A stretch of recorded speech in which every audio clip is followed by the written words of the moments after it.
Vicente. Começou a aula para alunos inteligentes. Começou a aula, professor Vicente. Começou a aula para alunos inteligentes. Começou a aula, começou a... Olá, galera! Começou a aula e dessa vez nós estamos para falar sobre história do Brasil. A história do Brasil. A história do Brasil é dividida em três momentos importantes. O primeiro momento, chamado de Brasil Colônia. O segundo, chamado de Brasil Império. E o terceiro, o momento que vivemos, Brasil República.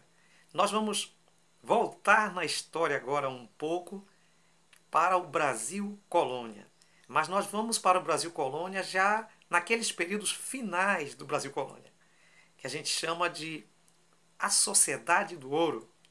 Justamente ali aquela transição final da colônia para o império.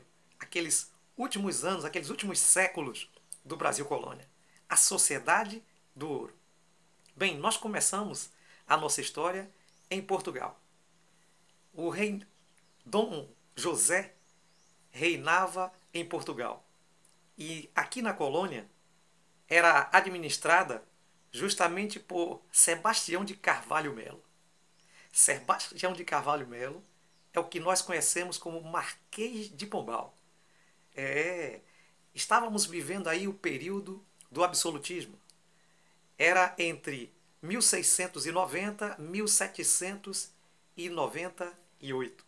Portanto, muito próximo aos acontecimentos europeus sobre as questões do absolutismo e sobre o movimento iluminista que vem aí combatendo o absolutismo e mais tarde as revoluções, inclusive a Revolução Francesa. Então nós estamos neste paralelo, mas agora nós estamos focando no Brasil. O que está acontecendo no Brasil? Bem, Portugal estava muito endividado devido aos problemas da perda comercial justamente da empresa do açúcar, a empresa açucareira. Depois de ter problemas com os holandeses, os portugueses ficaram em grande dificuldade com respeito ao açúcar e queria fazer alguma coisa para dinamizar a sua economia. Mas a sorte estava do lado de Portugal. Justamente neste período, houve mudanças aí no que diz respeito à economia metropolitana em Portugal. Primeiro, a queda na exportação do açúcar, ela foi devido à concorrência do açúcar do Caribe. Mas agora, a descoberta, a grande descoberta de jazida de ouro na colônia do Brasil, justamente essa grande descoberta vai trazer a solução para os problemas de Portugal. Isso vai fazer com que Portugal, no sentido econômico, tome muitas medidas. O aumento de número de escravos para então trabalhar nas minas, e esses vinham da África. É notório aqui salientar uma coisa importante. Quando a gente pensa em escravidão, a gente pensa em sofrimento, pensa em tantas coisas, que a escravidão realmente foi um momento muito negativo na história dos afrodescendentes. Entretanto, é importante lembrar que os africanos eles tinham algumas técnicas milenares que os europeus não conheciam.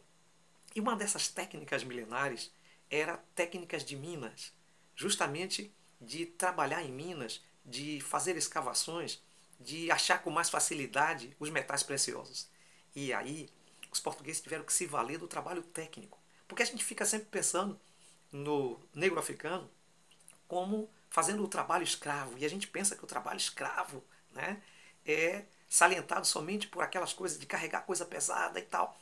Mas havia também o trabalho técnico que os europeus não sabiam fazer. Isso é muito importante. Outra coisa é que, diante dessa situação, o comércio no interior da colônia passa a se fortalecer.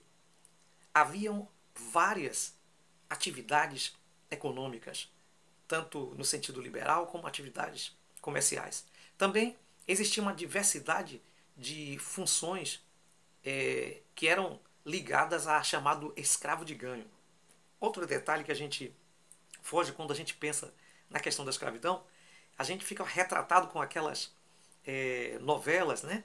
E a gente tem aquele pensamento do escravo trabalhando ali no canavial o tempo todo e tal, sendo surrado.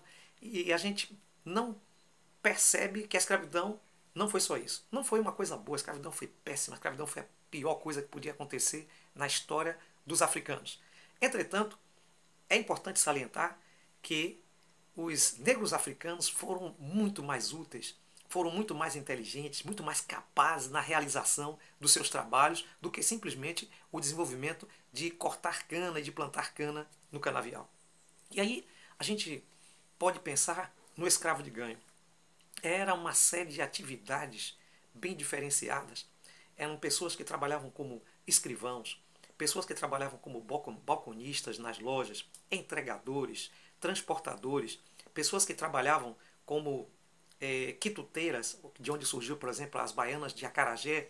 Então eram funções diversas, entregadores, todo o aparato econômico, técnico e toda a mão de obra e todo o desenvolvimento da economia estava na mão dos escravos africanos.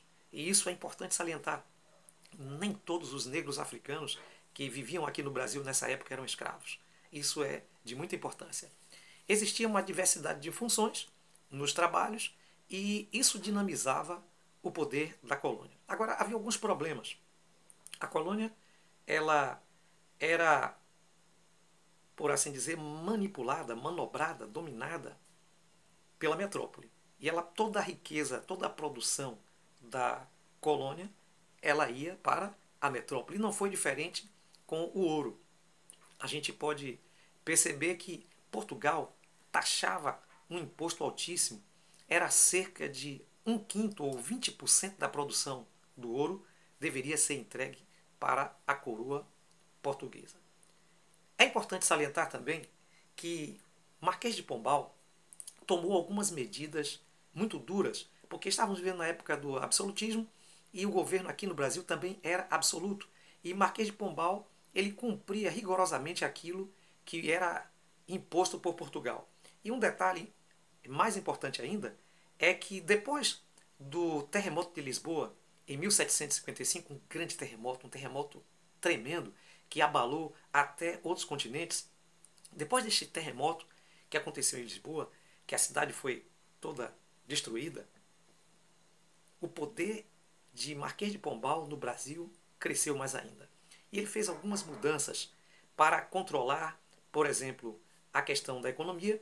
Ele criou algumas companhias que a gente pode salientar. No Grão-Pará e no Maranhão, ele criou essas companhias que regulamentavam as questões ligadas ao ouro e ao índio, e também em Pernambuco e também na Paraíba.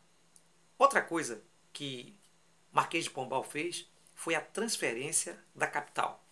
Sim, ele tirou a capital de Salvador e levou a capital para o Rio de Janeiro, justamente. E isso ele fez com o sentido de centralizar mais o governo, uma vez que o lado do Sudeste ele precisava ser mais administrado com maior força. E aí então ele desenvolveu alguns projetos que são importantes. Também ele criou choque com a Igreja Católica, expulsando os jesuítas. Os jesuítas tiveram problemas com Pombal e assim ele fez. Outra coisa que ele fez também foi um controle, um diretório dos índios. Pombal tinha uma preocupação que os territórios da igreja estavam crescendo muito. E a igreja tinha um trabalho específico com os jesuítas chamado de missões. E esse trabalho ele era totalmente dirigido pelos líderes maiores da igreja e não pelo governo.